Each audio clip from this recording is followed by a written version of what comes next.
My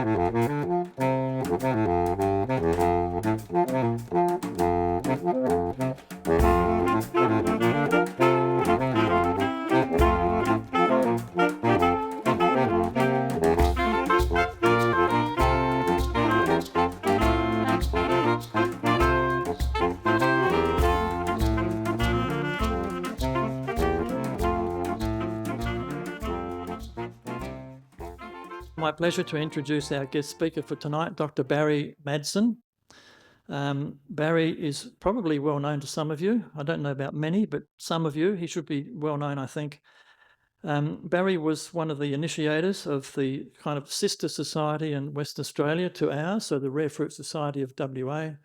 Barry had a major role in instigating that organisation or that society some decades ago. He's always been a very keen supporter of it, and was for a time a long-term president of the West Australian Society.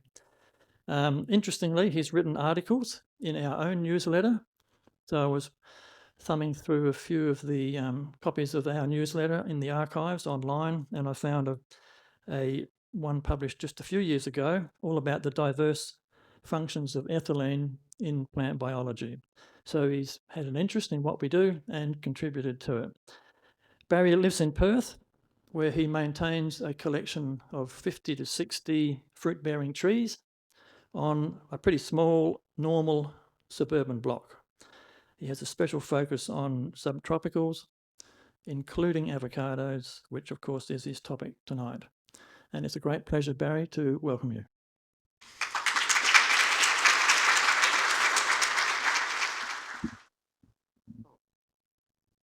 And thank you all for coming along tonight. It's lovely to see so many people, 160.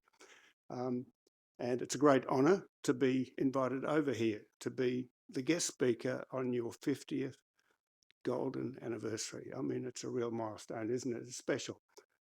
You would be, I think Rare Fruit Australia, the North Queensland one that was established early. Our previous one in WA was called WNATCA, the WA Nut and Tree Crop Association. That was established in the 70s, but that one, for all sorts of reasons, folded, and then we came along and established a new club. So it's close to mine. I did actually talk to the South, what's it called, the Subtropical Fruit Club of Queensland a couple of years ago. They asked me to come over. And I said, well, what do you want me to talk on? And they said, well, just everything. So I skipped over all sorts of things. And when Brenton invited me, I said, well, what do you want me to talk on? And expecting, oh, well, talk on a dozen fruit species. And he said, no, avocados. So we're down to one. So we're all in, we're two rare fruit clubs in WA and South Australia. And this is just a fruit melange from some sort of publication somewhere.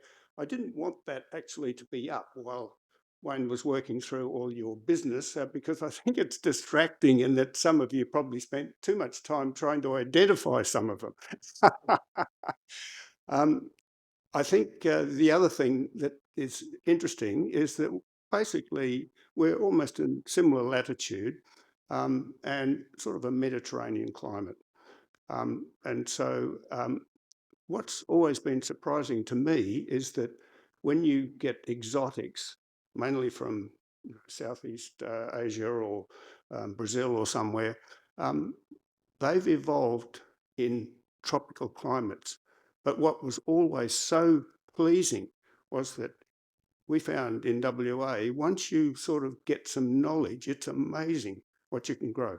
Not as easy as up there. They just thrive almost without attention. We have to sort of manage these things, otherwise they won't survive. But you can get them through once you sort of learn. So that's the challenge for us to actually know as much as we can. Ignorance doesn't get you too far at all, especially if you paid a lot of money for these things. So we're not on all of these things. We're on to one, and it happens to be. Check that we're going. So avocados, the botanical name, of course, Persea americana. We all have common names. Common names are a bit of a dog's breakfast because when you think of all the different places around the world where they can grow them with different languages, sometimes there's marketing. They introduce a new variety. They want some marketing presence by giving it a new name. So you can have 50 names, common names around the world. The serious guys, the taxonomists, they have rules. They can't just make up these things. And so in the end, what most people find, if you want to not be talking at cross purposes, even though it's not easy, you have to sort of slowly get to become familiar with the botanical names. Then otherwise you don't know what you're dealing with. So Persea americana. So I've been growing, until I retired, I never had time to grow anything. And so when I did, I went down the sort of exotic road, subtropical tropicals. And so I've been very, very early on, probably the whole time, the last 25 plus years, avocados have been right in there, right from the go. This is one that I've got in my property in Perth. So this is just taken about a week ago. You would recognise that it's a reed, this one. I have 2 trees, and early on I had 5 different CVs on it, and over the years I'm down now to 3 because some of them they just didn't produce very many, or they're just too much trouble. And I get more. I get probably from each of my 2 trees, I probably get 60 or 70 kilos of beautiful avocados at this time of the year when there's not, most of these exotics, they're sort of summer, springtime. And so if you want, my goal was, and most of us I think is, once you get committed, you get addicted, you want to have for the whole year your supply of your own fruit. And you can manage it once you pick your species. And so avocados are beaut. You get this supply through winter. I've just started picking a few right now, but the main crop will be probably in another few weeks. So that's reed. That's one of my main ones. This is bacon. So you see the different shape. That's quite a nice one too, and it's very productive. And this is lamb huss. Now, the story about huss was it was a seedling that was just happened to be sort of noticed way back in the early 1900s. And huss has dominated the world market for ever since. And most people thought, well, we can't do much better than this. They tried all the other ones, but they just, Fuerte used to be one of the main world varieties, CVs. When Huss came along, it blew it out of the water. And so, oh gee, sorry. So anyway, the University of California said their research, University of California at Riverside, they've always been very, very big in pomology. So they said, look, let's not sit on our bums on this. We'll see if we can breed up a better one. So they came up with lamb huss. I've got a lamb huss. It's the same sort of knobbly skin, goes black when it ripens. Got the same sort of buttery flavour. I think the one advantage I can see is that it's more precocious. So you get it through the juvenility, the grafting, whatever, much quicker. And of course, we all don't want to wait 8 years, do we? Put this thing in, wait 8 years before we start picking our fruit. So that's good. So just down to 3 species, I get bucket loads of these things. Now, some of you might know this book. I believe you've got a book library. And is that in the library? Anyway, it's a book that I came across very early when I started by Brian Cole. The man underneath is the photographer, but Brian Cole was the intellectual sort of hub of the thing.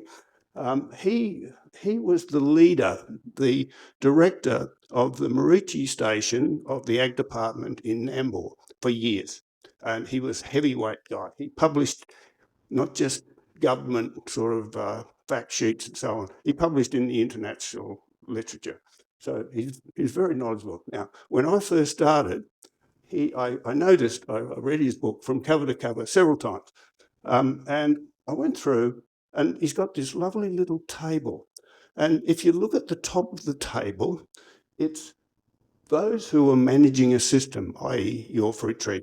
And look at the bottom one, those who have no idea. And so I thought, well, I don't want you. The goal is that over time, as you work away at it, and you talk to people, you decide that you want to be as high up on that table as you can. And so I've always tried to do as much as, or get as high as I can. Right. Oh, hang on. I clicked twice. Where did avocado, Persea americana, come from? It's Mesoamerica, that is the tropical regions. Three main areas: Mexican, Guatemalan, and West Indian.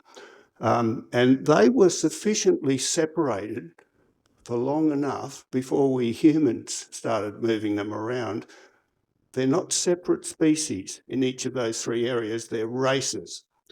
And what that means is that, one of the definitions of species is that you go outside a species, they have trouble cross-pollinating and fertilising. When you're not a separate species but a race, you can cross-pollinate. So that's where they come from. So the origins then, I've just said, the family is the Lauraceae family. And in the flowering plants, the angiosperms, it's really, really ancient lineage, back 100 million years ago, that it hived off as a separate line. And so most of the others went their own way. This was a little sideline. And what it meant was that over those 100 million years, they finished up being quite different in many things. And I will allude to some of those as I go through. Now, there's archaeological evidence that humans, way back, obviously they're just a tree, something hanging on a tree. These people picked them up and they were eating them. And they're stored in, where they campfires and so on. 9,000 years, it's a long time ago, isn't it? The three races I've alluded to, the Mexican, Guatemalan, and the Hus. Gee, I keep hitting the wrong button. And for example, us, it just turns out to be a hybrid. Modern molecular genetics can nail this down to within 1 or 2%, where a given species or variety or whatever has come from. And so the Hus, our favoured one, our most important one, it's a little bit more Guatemalan than Mexican.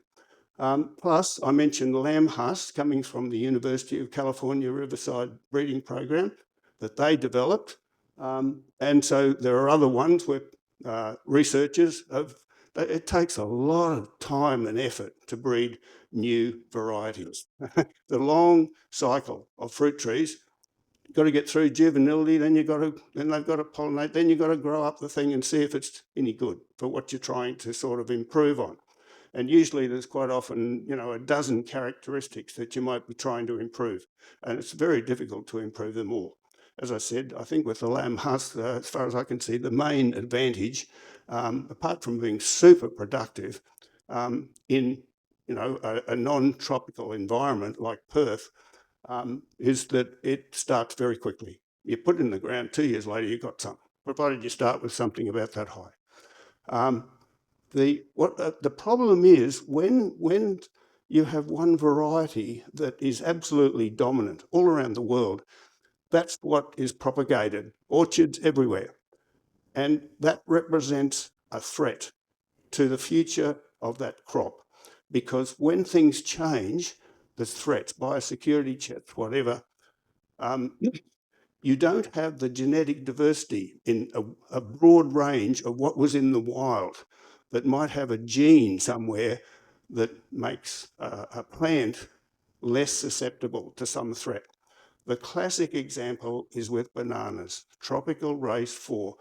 We have an undue emphasis on Cavendish bananas. We've got other varieties, what is it, lady banana, lady, yeah, all those, there's lots of them. But Cavendish dominates around the world. Nice big thing, but it's in North Queensland, Northern Territory, it's really under problem. If they get that fungus in, you've got to basically close down that whole area. They still haven't got a solution. So same thing for avocado. We're still going strong, but look out. Climate. So as you can imagine, seeing that geography there, where they came from, Mesoamerica, you would you know that it's tropical, like down in the West Indies, right around the Caribbean area there, and also subtropical. By the time you go up to Mexico, it's getting cool. And Guatemala, and that's the high lands of Guatemala. So we have this sort of range of climate that it can grow in. And that's good for us because we're not in the tropics. It means we can grow these things. Now, they're very, very sensitive to water in two ways. You've got to have enough, otherwise they won't fire. And if you have too much, if they get wet feet and it doesn't drain, they will really suffer. And so good drainage. If you don't have good drainage, you've got to do something about it. Now, we used to have about 700 millimetres of precipitation per annum in Perth. I think when you look at the last 40 years, it's going down slightly. I don't think in Adelaide, I don't think you even get as much as that. So what it means is these plants, they evolved in a region where they had throughout the year good distribution and amount of rain. And so that's what they need. If you don't have that naturally, you're going to have to irrigate. And so build it up to that sort of range. That's quite a lot. Now, you really need to, I'll just move around here. You need, if you want to grow them and do well, you really need to get a conductivity meter. You can get these things on eBay. And they will tell you basically how much salt or dissolved solids you've got in your water, whatever it is, whether it's bore water or scheme water or whatever. Rainwater, of course, provided it hasn't sat on the ground and you've collected it from a dam, well, then it's going to take up things. But straight rainwater, if you collect it in a clean bucket, it's pretty good. It's not lab distilled water, but it's pretty good. And then you also need something to tell you the pH. Now, probably in South Australia, probably the same as WA, you can buy these probes, Bunnings, wherever, two probes, and you can do moisture, light, and pH. They're sort of toys, basically. The electrodes can corrode. You've got to get down the right depth. You've got to have the right sort of moisture level before the thing's reliable. And secondly, the little colour codes, you get a little bit of powder and you put a bit of the soil on it. The trouble there is a sampling one, right? Unless you're going to use bucket loads of this colouring agent, so you've got a little bit and you're trying to eke it out over the next 3 years. So you put a little bit down, you take a bit of soil. That's a little bit. Now, what's important? Yeah, what's important? Right down the back there? Can you hear now? If I keep it here, yeah. What's important is to get a representative sample. Now, you have to go down to where most of the feeder roots are and get all that. Now, so the end result is pay $20 on eBay or something and get a pool pH meter. Now, it's a bit more mucking around than the other two, but that will give you, it'll go down to 7.01 or something. And now the 0.01, that might be a bit unreliable, but you don't need that accuracy in horticulture. As long as you know that when it says 7.2, the 0.2 is reasonably reliable. The main thing is to get it in the right range. Is it 7 or 6? It's so subjective when you look at those colour codes. Oh, is it a purple? Is it green? Is it red? Trying to match it up. The biggest thing, I think, is the sampling. And what you should do is most of the feeder roots are very shallow. You take out quite a bit of soil from all those depths and around where the feeder roots are, not right out somewhere. And then you mix up a slurry, 1 to 1, the volume to water, And then what you do is, because this is all gunk, there's all soil particles and so on, you don't want to put your delicate electrode into that, because you might have trouble getting rid of this stuff absorbed onto the electrode. So you put it through a fine strainer, kitchen strainer or whatever, get rid of a lot of the rubbish. And then you dip the thing in, and very, very quickly, you will get your pH reliable. That's what the research people do. It's reliable. The big thing is this: the glass electrode is delicate. It has to be porous, so you've got to look after it. And if you do, no problem. The other thing is the little meter has to be calibrated to sort of what is a reliable standard. And the best thing to use is potassium hydrogen phthalate. It's one substance. You just weigh it out in the correct amount of solution, and it's pH 4.01. And it doesn't change at that pH. If you make a phosphate buffer as a calibration standard, it's pH 7. Well, you want to make this thing up no more often than you have to. But at pH 7, if you made this thing up 2 months ago, some bugs are starting to grow in it. pH 4, it's a little bit slower. So it's a beauty. And that gives you good pH. So you've got to get, most fruit trees do not like alkaline conditions, usually pH 6 to 7. So you've got to get the thing right. Things like figs, they're a little bit tough. They can go 7 plus. But you've got, if you don't get down below 7, okay, you might grow something, but you won't get the best yield that you could for the same plant and the same amount of watering and so on. Now, so that's that. There's also the calibration for conductivity is in decisiemens per metre, and so there's all sorts of tables and things that you can use. My scheme water, my bore water, I have a bore. My bore water is better than the scheme water of Perth. Would you believe?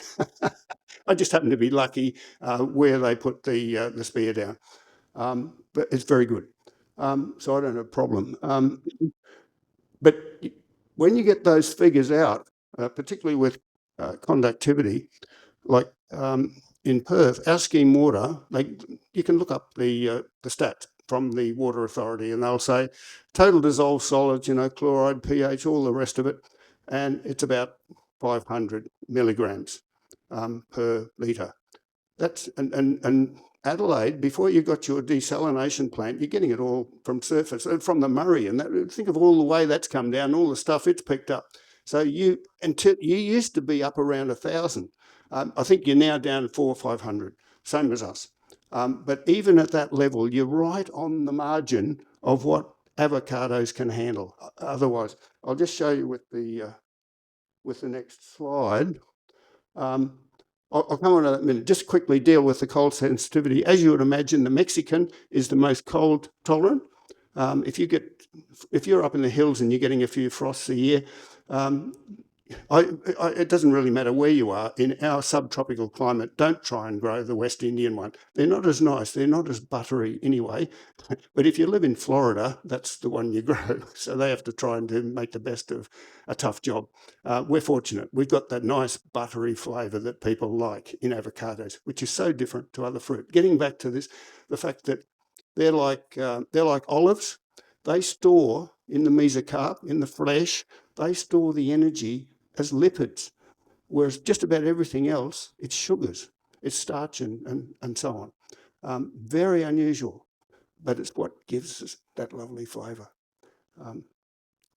So here's just getting back to this business of knowing what the total dissolved solids are. So you can this is all sorts of fruit trees. You can see that up the top there under high tolerance, date palms and pomegranate, you almost can't kill them with dissolved solids. They're really tough. When you go down to the bottom there, you'll see in the second last entry, avocado, the conductivity, you've got to be down low. Otherwise, what you do is you get burn on the leaves. And most of the burn is from chloride. So we think of salinity. We've got salination of old lakes and so on everywhere, and I think South Australia's probably got their share of them too. And so sodium chloride, salinity is a big problem. You've got to keep away from it. if you're trying to grow these things, and particularly for avocados. So just be careful what you're using, or know what you're having to deal with. So plant description.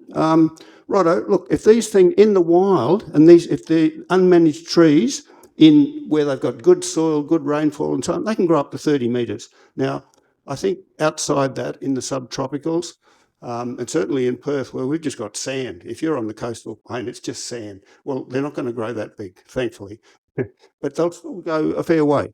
And always, grafted plants are almost inevitably better, almost always. That also cuts the thing down. So we might start off with an unmanaged, unpruned avocado might make it to 15 if you let it go for forever. Becomes unmanageable.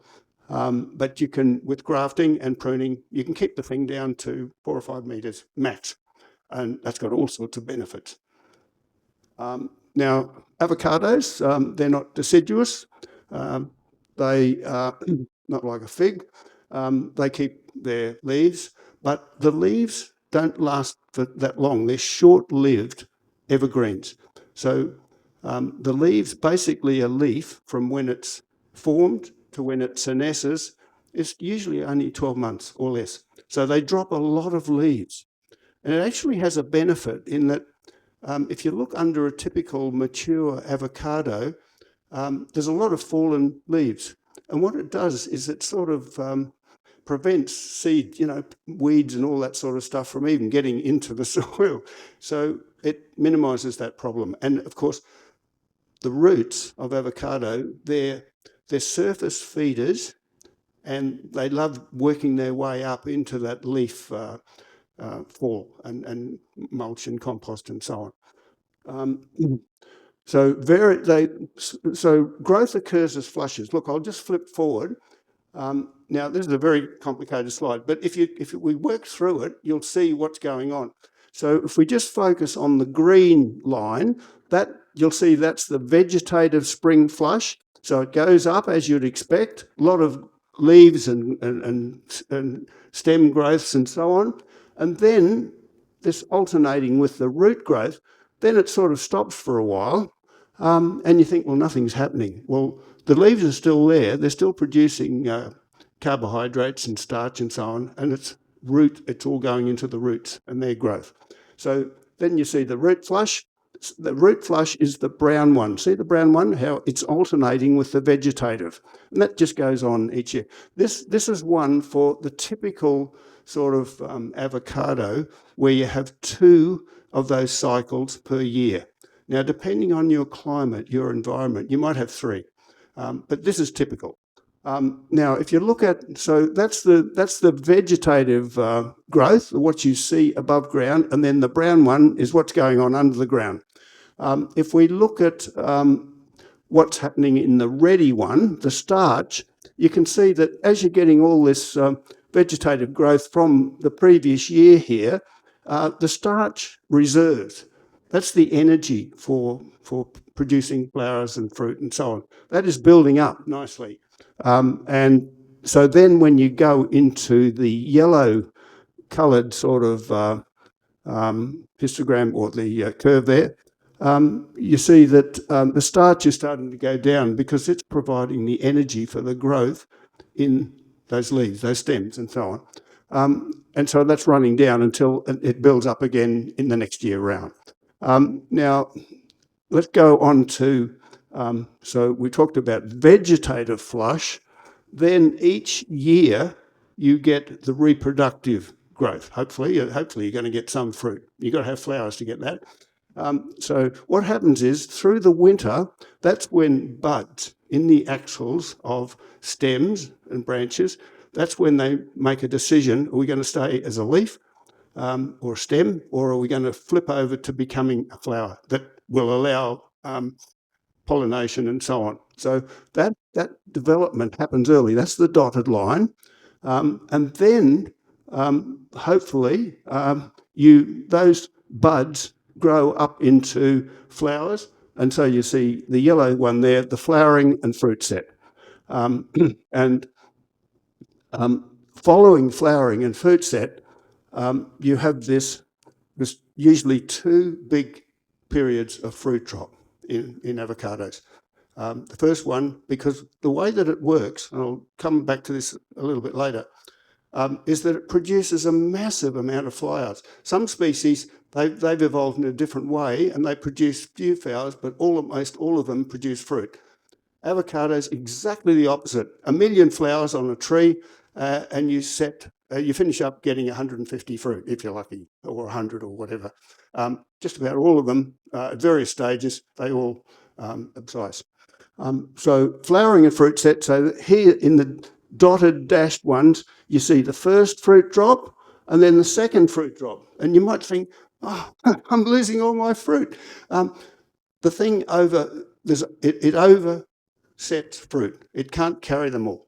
So it's evolved to shed a lot of this stuff so that it can then, and with all sort of fruit trees, usually if you, quite often you have to thin. Some species will fruit themselves to death. And what happens is you get millions of tiny, tiny little fruit, grapes, whatever. And so this is actually good in disguise, because otherwise you finish up with these tiny little things. You say it's not worth eating them. So I think I've covered all the bits there. So we'll just go back. I was working through growth occurs as flushes, roots and stems alternating. So you've seen that now. It's got a very inefficient root system. It didn't have to have an efficient system. It's not like olive trees in the middle of Spain in a rocky desert area where those roots have got to work really hard to get their nutrients and their water. These things grew up in the tropics or, Mesoamerica, where they didn't have to work hard at all. So they don't waste energy producing extensive root spread and so on. And so bring them to our environment where it's not as fertile as in the tropics somewhere. And all of a sudden we've got a mismatch. They're not all that good at it. And so you've got to try and help that. One of the ways of increasing the surface area on roots for absorption of nutrients and water is that in addition to the roots and rootlets, you have root hairs. They're very, very fine, non-suberized little sort of tentacles coming out from the roots. And they really do a lot of work in picking up things. But avocados didn't need them. The water's everywhere. So it makes it very hard. This is another thing where they're different. Most fruit trees have root hairs. Most of the feeder roots are surface, probably in the top 30 centimetres. It's only that far. Maybe 60 centimetres, and then maybe 1 or 2 things that go down just to stop the tree falling over in a bit of a wind. Now, over its long history, remember we said they branched off about 100 million years ago. That's a long, long time. And in that time, there was the genome, or the number of chromosomes, there were 2 doublings, polyploidy. So they finish up, in Hass, there's about 50,000 genes. Can you imagine that? How are they all interacting, controlling how this Hass is doing its fruiting and its thing? It's very complicated. And it's going to take us years to, the molecular biologists and so on, to ever put it all together. Thankfully, a lot of those genes, because of this duplication, they're replicates. So it's not 50,000 different genes. It's something a lot less than that. And because of its background, with these 3 races in different environments, and they stayed apart, remember, for a long time until humans started eating these things and starting to move them around. So what we have is a genome that is incredibly heterogeneous. They're just everywhere. Any one gene, there might be not just one variant, there might be 8, right? So one variant is good for the plant, 3 of them aren't, the others are neutral. Are they expressed? Therefore, does it matter? Etc., etc. So this is why we find that you can get around the world, you can get a so-called Hass tree nicely grafted for you, and someone else has got a Hass from another nursery somewhere, and you say, well, I don't think it's just due to my environment or how I'm doing it. This thing's behaving differently. And in big orchards, they might have commercial orchards.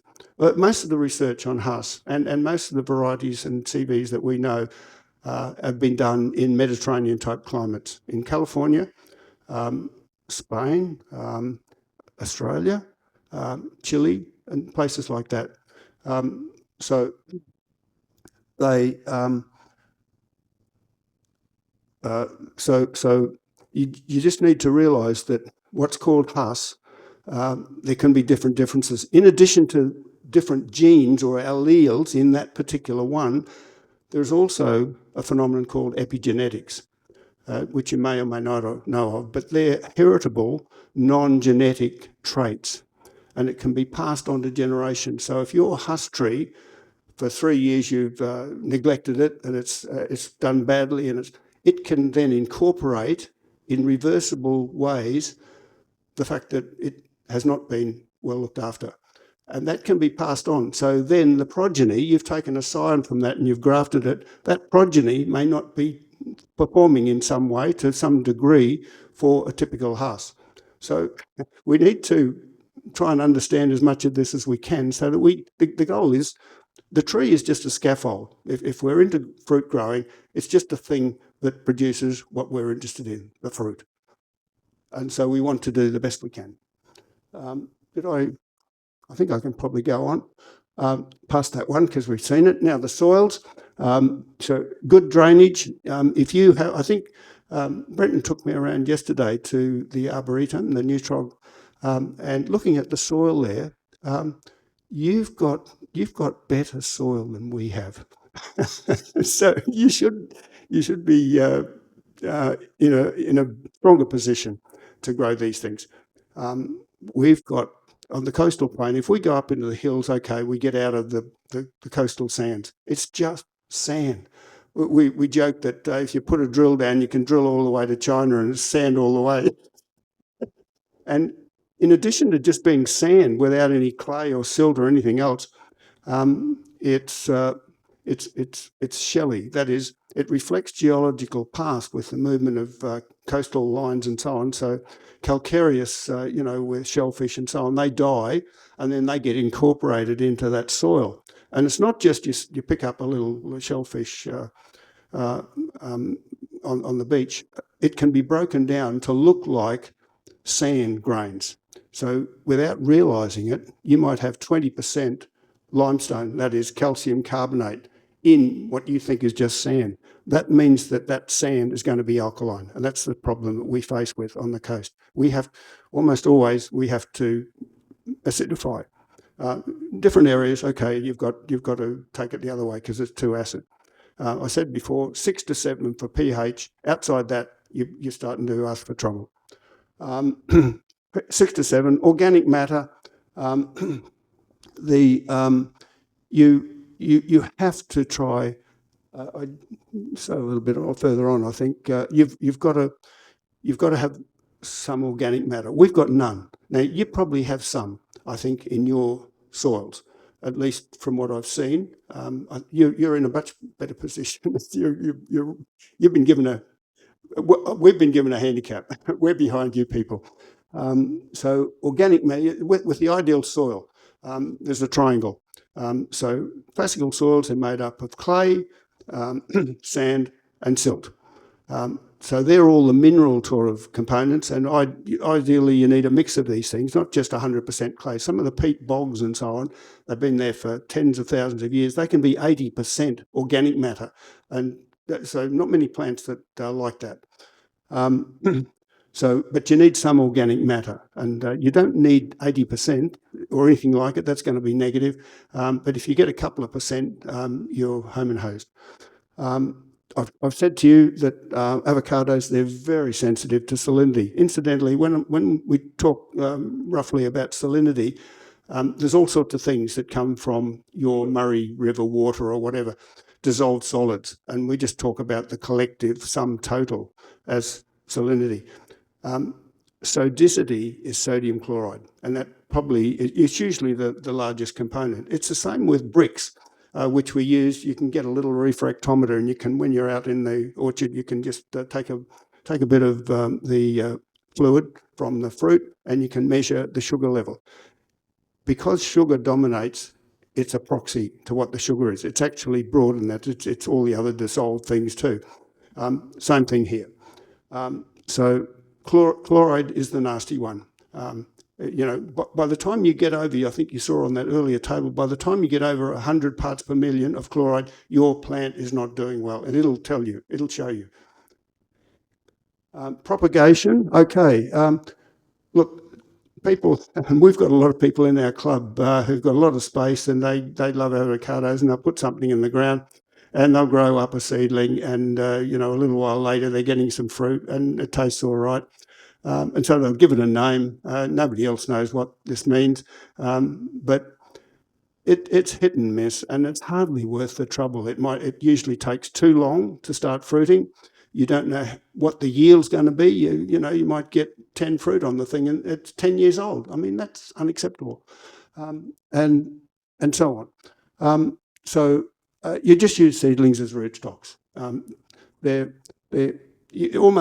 Some people seem to have trouble, but honestly, 100% germination of avocado. If you haven't left the thing sitting out in the yard for 3 months before you decide to put it in a nice medium and try and germinate it, it'll germinate for you. Up she comes. I do. Now, just you've got one seed, and in there's one ovule, one egg cell. But what actually happens sometimes is that, so normally that just means you get one plant coming up as a seedling, but sometimes you get more than that.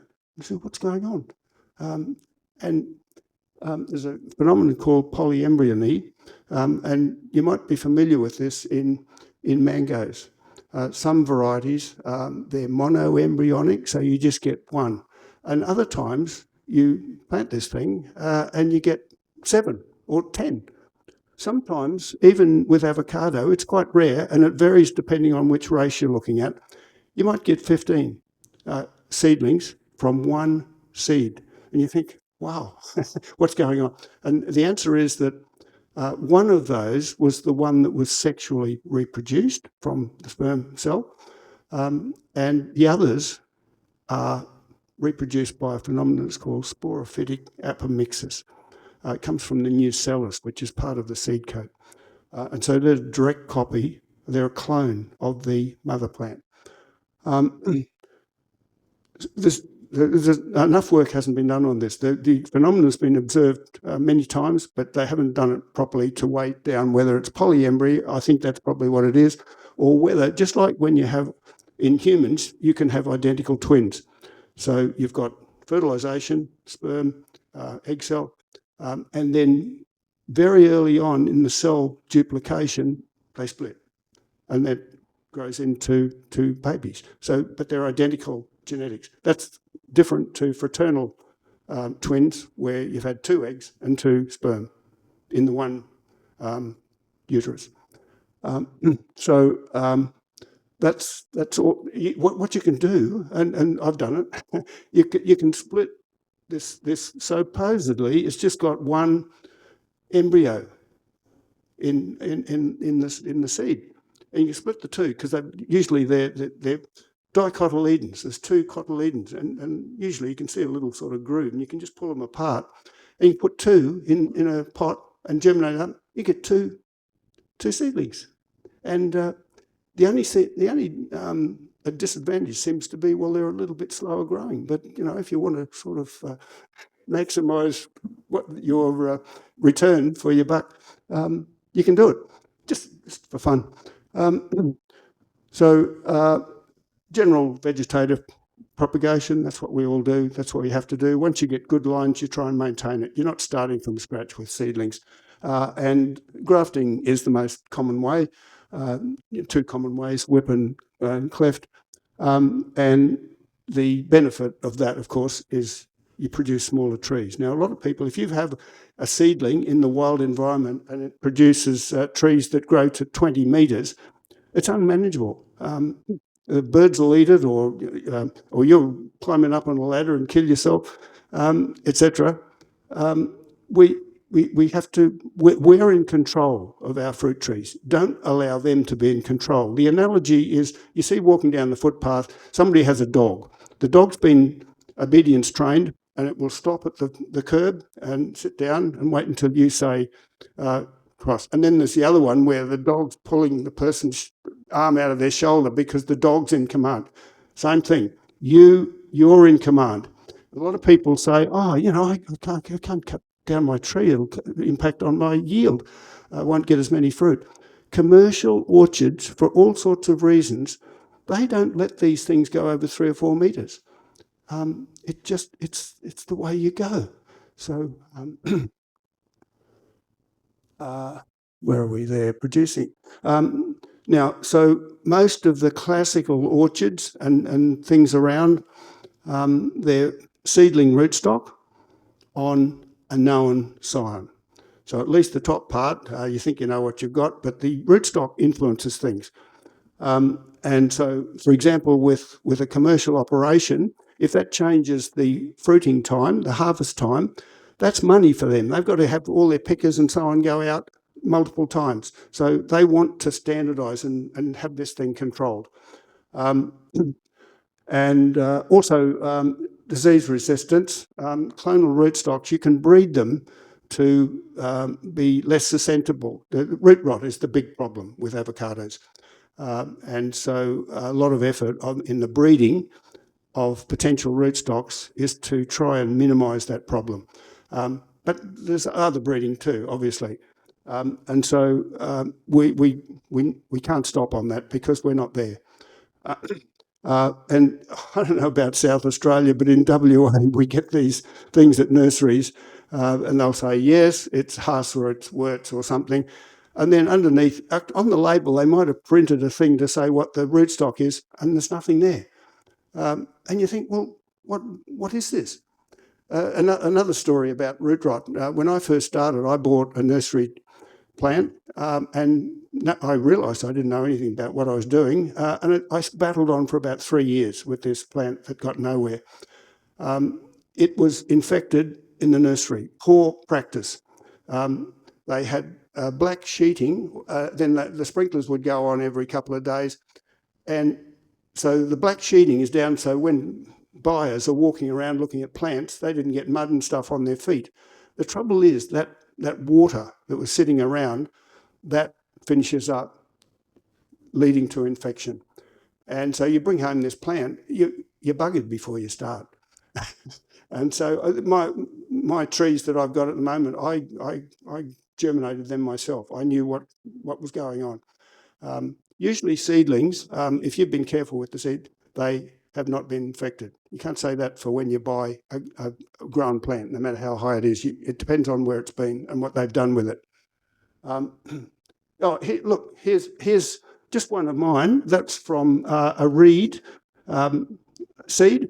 And look, I've got three, maybe even 4 stems coming out of that thing, and you can see the multiple roots with the 2 cotyledons there. So it happens, so what? It's just, infinitely variable biology, isn't it? It's not like precise quantum physics or something. This is it. No, not so. So obviously, when you think of that origins, for us, Mexican, Guatemala, stay away from the West Indian. Florida, yes, okay, West Indian. So what you can do, like I've got three cultivars, and if you pick them appropriately, you can get early season ones, mid, late. And so, unlike, say, peaches drop their whole crop in about 2 weeks. Well, what are you going to do with 60 kilos of peaches all in one go? You've got to process and so on, otherwise you're wasting it, throw it away. And so avocados don't behave that abruptly, but ideally what you want is, I've just finished this one, it's slowing down, now the next one comes on. So if you can organise it, at least we can in our climate, you're not too different. We're 32 degrees latitude, you're 34. It's not to do. You can grow. You say, oh, it's getting cold here. You can grow avocados in New Zealand. That's 40 degrees south. They're pretty flexible. That's not quite. I mean, the South Island, you call that temperate, not subtropical, but they're a hardy little fellow. So try and spread it. I've over the years I've spread it so I don't have to buy any fruit the whole year. I've just got something. This one's just finished. That one's coming on. Da da da da da. And over here you've probably got a different collection, but there's quite a lot that you can choose from. Okay, we come on to flowering now. This is where this day. 10 minutes. I better whiz on. I'm talking too much. Okay, they've got a very, very unusual flowering behaviour, and you all know about it. A big sort of expression there. Diurnally synchronous protogynous dichogamy. Okay, how about that? So what it means is they're male and female. They open and close at different times. I'll just whiz through quickly. And look, there's questions at the end, so you can ask me. If you read through, you might have some question. Very unusual in plants like avocados. In humans, we have one sperm, one ovum, one egg cell, fertile. In avocados and other angiosperms, you have double fertilisation. So 2 sperms have got to go down to the ovum. One fertilises the ovum, the other one fertilises what becomes the endosperm. Quite different, isn't it? I showed on this slide the 2 periods of extensive fruit drop. Don't go out and commit haka or harikari or whatever. It's just normal. The problem with avocados, husk is a real bad one, is that you get a regular crop while it's still sort of maturing. The crop load increases until it gets fully mature, and then you have one adverse season when it or good season, it overcrops or it undercrops, and that's called alternate bearing. You have an on year and an off year. Sometimes, in some species, or if your plant's really suffered, it will take 3 years. But normally, they used to call it biennial bearing, that is 2 years. But the more general correct term is alternate bearing. And there's indices where you can measure it and look at what particular orchards and plants are. Mine's not too bad. The index goes between 0 and 1. Extensive fruit drop, alternate bearing. It's very difficult to stop once a plant has flipped into that mode. And the way to sort of try and minimise it is with appropriate timed thinning. So when it's an on year, don't allow it to produce its 80 fruit, cut it back. So then you won't only get 10 fruit next year. Cultivation, plants should be faded. Here's just a picture that's taken from Byron Cull's book. These guys don't muck around. This is their income. You shade them when they're young. Depending on how fierce your solar radiation is. In Perth, it's really ferocious. So it depends on how fertile your soil is. Provided you've got all the other micronutrients and so on in order, nitrogen is the one that controls what's going on, and that's the one that you can concentrate on. Fertigation is the way the really professional orchards, they put their nutrients into the irrigation water. They'll have tensiometers, and they will have a central control where they monitor it all. This saves a lot of labour, and it's got a lot going for it. Fertigation. So you dissolve the nutrients in the irrigation water, and out it goes. You don't have to go run around throwing granules and stuff out. Don't overdo most things in life. There's a sweet spot. Too little, and you're in trouble. Too much, and toxicity. So you've got to find the sweet spot. If you put too much nitrogen in, you think, oh, well, I'll get more growth, more fruit. No.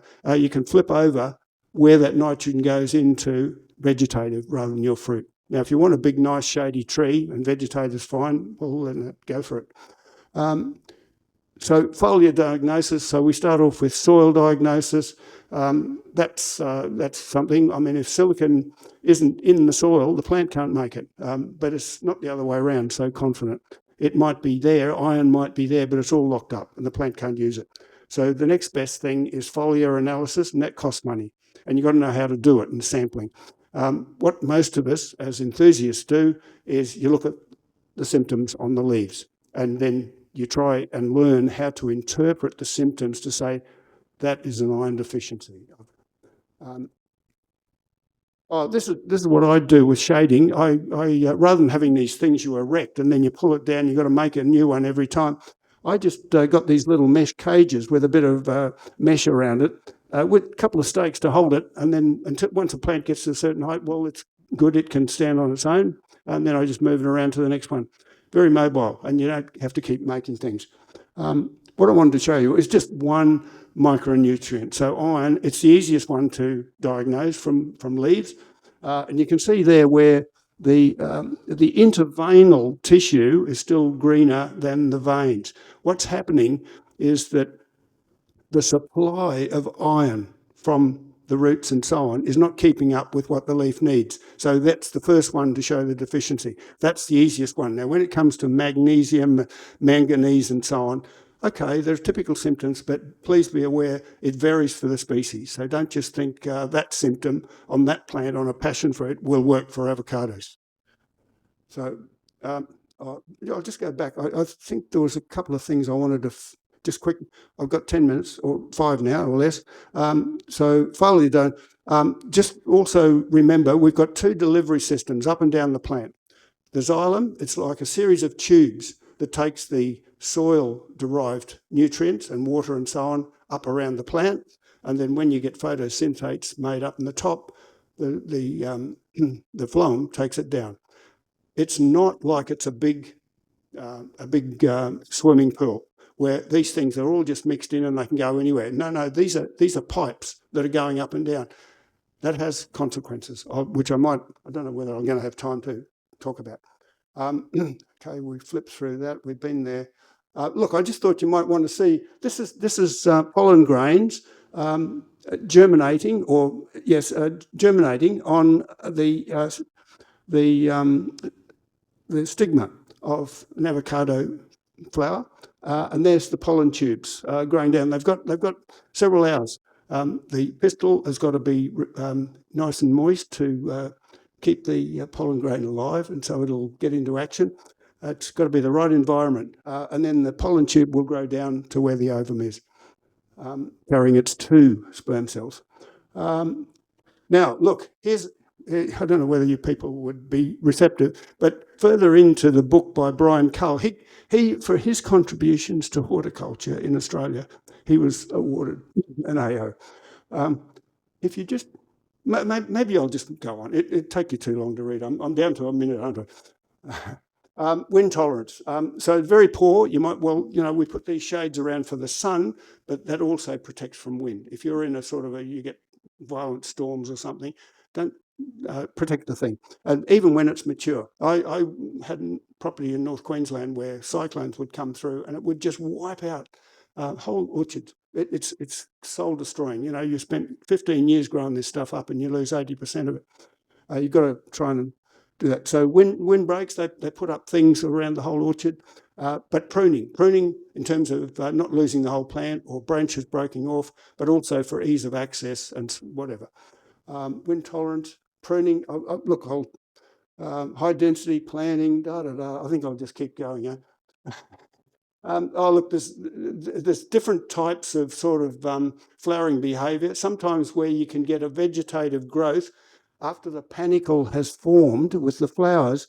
Over here in indeterminate, you get a little vegetative bud just right in the middle there. And after the flowering's finished, that vegetative bud will grow up and it'll produce leaves and so on. Determinate was where that won't happen. It produces its fruit and that's it, full stop. And that affects how you prune your plant for your yield. Just keep going. Oh, look, here's a commercial orchard. First of all, I said 3 main scaffold branches very early on. They remain there, and then no higher. You can see down the back there. That's a front end loader, I think. To see the mulching hay rolls and so on, loosen, which they just spread everywhere. You've got to have lots and lots of mulch, but don't cry. Keep the thing down. it'll pay you back. The fruit, oh, look, you all know the fruit. I think we're just, I think, oh, look, there's the complex. Now, I said there's 50,000 genes. Don't play around with hormone treatment. Now, if you know what you're doing and research is backing this up, then you can do it and you can profit from it. Don't just go in there willy-nilly and buy a gibberellin 3 inhibitor or something and throw it on.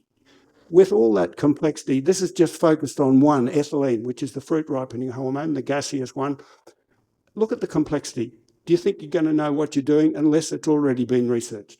So in essence, most of these plants, having invested all this stuff in producing all this vegetative growth, you pick the fruit, so they can't get any of that back. It's gone to the plant. But the leaves, before they fall off, they can try and reabsorb all the magnesium and so on. So look what happens. That's a very easy one to diagnose, what it's able to get out.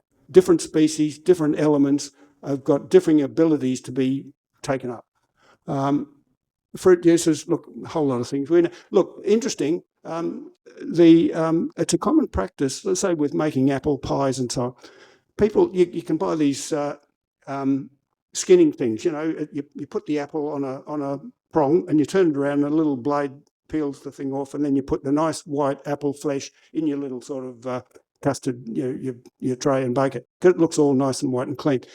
With most fruit, 90% of all the very, very healthy phytochemicals is, within about a millimetre of the skin. So you've just lost, you might like it for flavour, but you've lost the health benefits. And so I think if hedonism is driving your like of fruits and how much you eat, go for it. If you also want the added benefit of this is good for your health, then just think about those practices. Guacamole is one way. It's very difficult to store the flesh because it oxidizes and so on. Pests and disease. Look, the big ones, Phytophthora, root rot, you've got to avoid that. Once you get it, you're in trouble. The things that are used, once you've got it, it's management. And phosphite, it's phosphorus acid derived, not phosphoric acid. And you can spray. You've got a problem. And if it's really bad and the plant is mature, you get a phosphite solution and you inject it into the trunk to actually try and control it. Up in North Queensland, where they've got big problems because of the soil and the moisture and so on, every year they spray. It just becomes essential because otherwise their yields go right down. Stem end rot. Oh, look, I've got a couple of pickies here. How do you tell if you've, without doing a proper microbiological analysis, got all these tiny little feeder roots, not root hairs, feeder roots. With Phytophthora, it kills them. And so what you have is you can't get water going up, transpiration, and it's the transpiration that takes the nutrients and the minerals up. So the brown ones are dead, the white ones are still alive. But if you've got problems, you see it from the vegetation and so on, just dig around and look at some of those feeder roots. And if they're all lovely and white, well, might be something else. You're not watering enough or whatever. Stem end rot's the other one. So when you pick them, now big orchards, they can't muck around too much. We can finesse it. There's a little bud about 4 millimetres up from the top of the flesh, that's where it normally incises. If you can, you've got the time, don't just pull the thing off because it'll probably break off at the top of the fruit. Before that's calloused, you get pathogen entry, and that's what you finish up with. Stem end rot, fungus. If you break it off at that little stem, the end of the pedicle, then that will naturally fall off a few days later, and the fruit has had time to callus over, so the fungi can't get in. And we don't like that stuff, do we? They're easy to grow. Once you know a few background things, they're easy to grow, honestly. There's minimal problems. A bit of pruning. You might have to thin on an on year. What else? I don't get anthracnose. In a lot of more moist environments, it's a big deal. I don't get it at all. And you probably wouldn't either. Very super productive, bucket loads of them.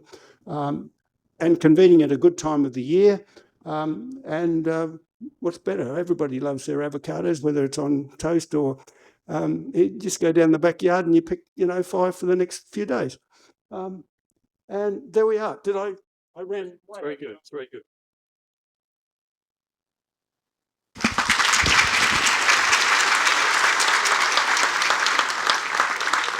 So you're not finished yet, Barry. No. Thank you. Thank you for that. It's been very stimulating, and I'm sure lots of questions have popped into people's minds. So we'll have 10 minutes or so for questions. If you have a question, will you please move to? Is there another microphone at the back, or there's only the one? Only the one. That's okay. So this is like Writers' Week. It's the same style. If you have a question, please move to the microphone. Use the microphone so that everybody can hear it and that we can hear Barry's response. Thank you. I said questions and comments. When you say Q&A or question and answer, that assumes that the speaker can answer everything. No, I don't claim to be. Okay. Hi, I've had 2 avocados on my property, and I've only got one that's flowering. So I'm just propagating some seeds at the moment and making an A and a B. And I was just wondering whether I can plant those very, very close to the original plants. Well, how old are the original ones? Are they're 15. really 15 years. Oh, and how big are they? That big? And have they flowered yet? Yes, they flower, but there's one that doesn't fruit at all. The other one fruits.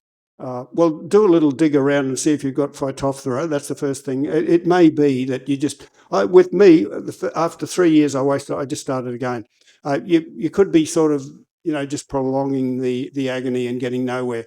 But it's up to you. Sometimes people have quite a mature tree and it's either too old and you can't revive it or whatever, and they will just chop the thing off this height. Wait until it produces some stems, so you've got that vigorous regrowth, and then you can graft. If you do a side graft onto this trunk that might be this round, then you don't have that growth and vigor going to help the graft union settle down and give you growth.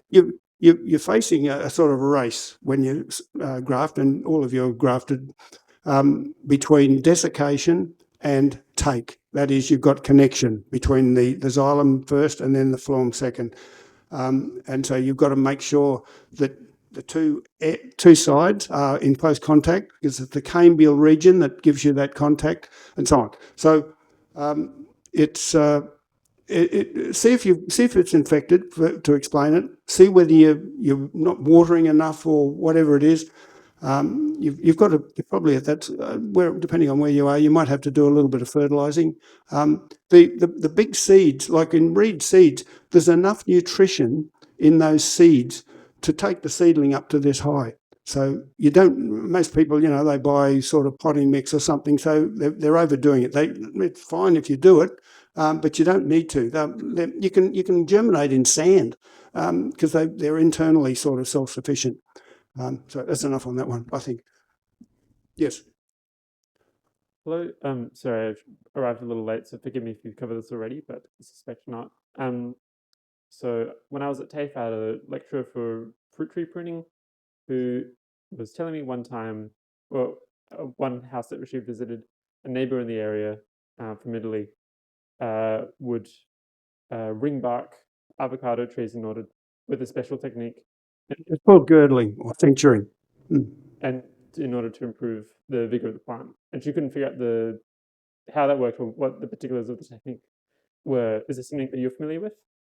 Well, look, if you start sort of going around, cincturing and girdling is where you basically knock out the outside the cambium region so that all the photosynthates and so on can't get back. So the phloem has been it's stopped. You've still got to have the xylem have still got to take up the water. I mean, they can't survive very long without water. And quite often that's what you can do.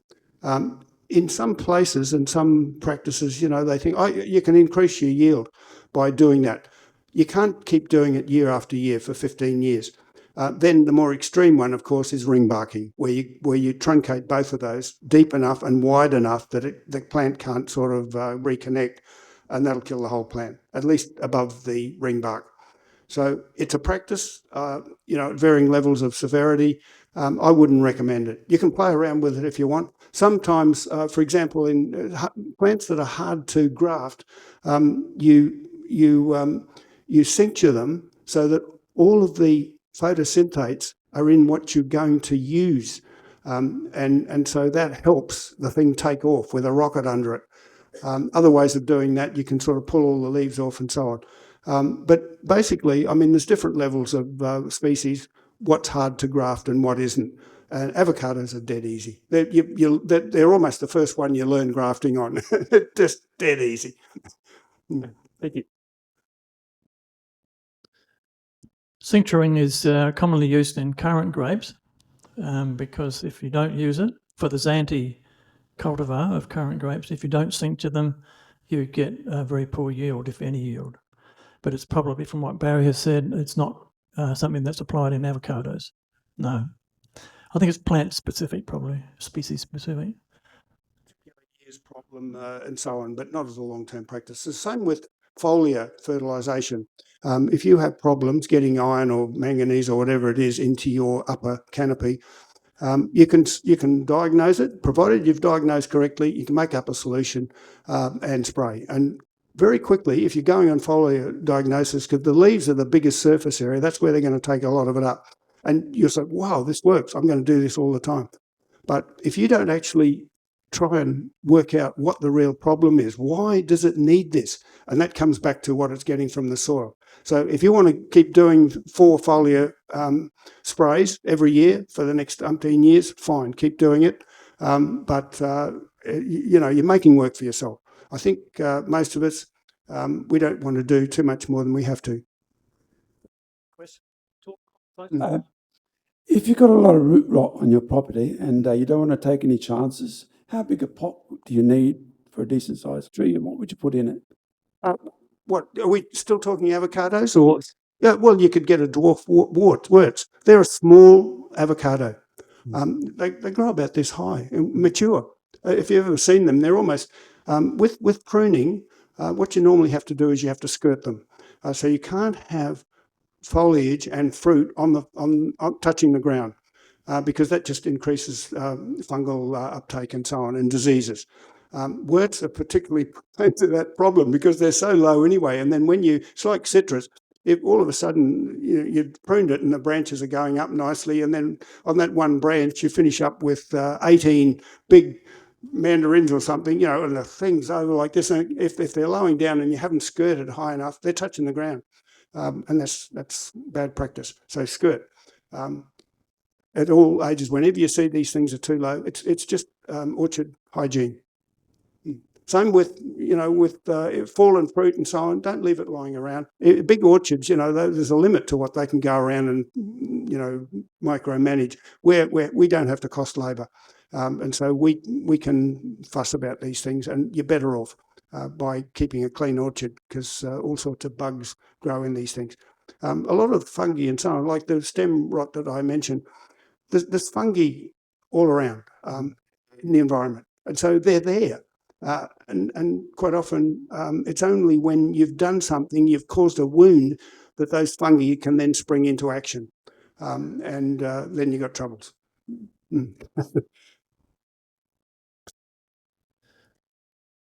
I'll just ask a question in the meantime. Barry, you mentioned that avocados store their energy in the fruit as lipid, and that's distinctive from many other fruits. You see in advertisements and propaganda that's put around about different cultivars that some cultivars have different ratios of lipids. Some of them are more health promoting than others. Do you have any comments on that? Stop me. So what happens is they're just like, they're very unusual. This breaking off as a separate lineage 100 million years ago. So how they've evolved is they're very different to most plants. So first of all, in photosynthesis, they produce sugars like the other ones do from sunlight and water and so on, CO2. But unlike most other ones, that produce glucose and some fructose, and then they produce sucrose, and it's the sucrose that moves around and then gets converted into storage starch. Now, avocados are different. They're not a 6-carbon sugar like glucose. It's a 7. And there's two main ones. They're called monoheptulose, hept for 7, and percetyl. And what happens is, as a fruit is maturing, you have a higher relatively sugar carbohydrate content. As it goes through maturity, and then certainly when you're into the ripening phase, those sugars increasingly are degraded or converted into lipids. And getting back to what's healthy and not, that not all, so lipids are fats. Not all fats are bad for you. It's the saturated fats and the trans fats that come from, nasties. Avocados are a super healthy, nutritious fruit. They're good for you. And so most of the lipid, a good ripe one where it's just nice and soft and you can spoon it out or cut it or whatever, it's mainly oleic acid, which is a monounsaturated fat. You need a mix of monounsaturates and polyunsaturates, but in avocados, it's mainly mono. There's no end of things that avocados are good for. Not even just what the avocado contains, but because when you eat it, you are eating fats, good fats. What that means is that not all vitamins that we need, some vitamins like vitamin C, they're water soluble. Other ones are lipid soluble. So like vitamin A, it's lipid soluble. So if you don't have any lipids associated with whatever you're eating, then you get less absorption. And we need some of this stuff. So if you eat the avocado, in addition to its own good properties, it's helping other stuff that you eat. So they're very good. There's been all sorts of clinical trials done on, cardiovascular disease and so on. And a lot of people think, if it's got a lot of fat, I'll put on weight. Just like nuts have got a lot of fat. They're good fat because they've got fibre. Fibre in avocados is about 6 or 7%. That's very high for a fruit. Normal fruit, they're 80 or 90% water. And so the solid bits are small. So you can't have much fibre. We know that. But we all need fibre. One of the biggest deficiency in the Western diet, UK, US, Australia and so on, when you look at what the required daily requirement is and what on average people are eating, the biggest deficiency is fibre. And there's all sorts of different fibres. Another question? I'm just wondering about lowering pH. I've only got the cheap little meter, which is probably not giving me the right result. But That's those two probe things. yeah, it's 7, but who knows? Who knows? And I keep tropical fish, discus, and I change the water, and that's usually around 6 pH or maybe even a bit lower. And I'm wondering whether that's okay to be watering with that. With that water? Well, it's only a pond size, isn't it? It's not a big deal. Do you only have things in pots or something? No, I've got half a dozen big aquariums inside with fish, and I empty. That might be sort of like all the excrement and so on from the fish. It's probably not bad stuff. Provided look at the pH and look what else is in there. And if you get a conductivity meter, just see that things not too high. And it's probably it's like hydroponics, isn't it? It's rather than just straight sort of distilled water. You've probably got some goodies in there, but don't do these things blind. The more you know about what you're doing, the better. Time for one final question, please.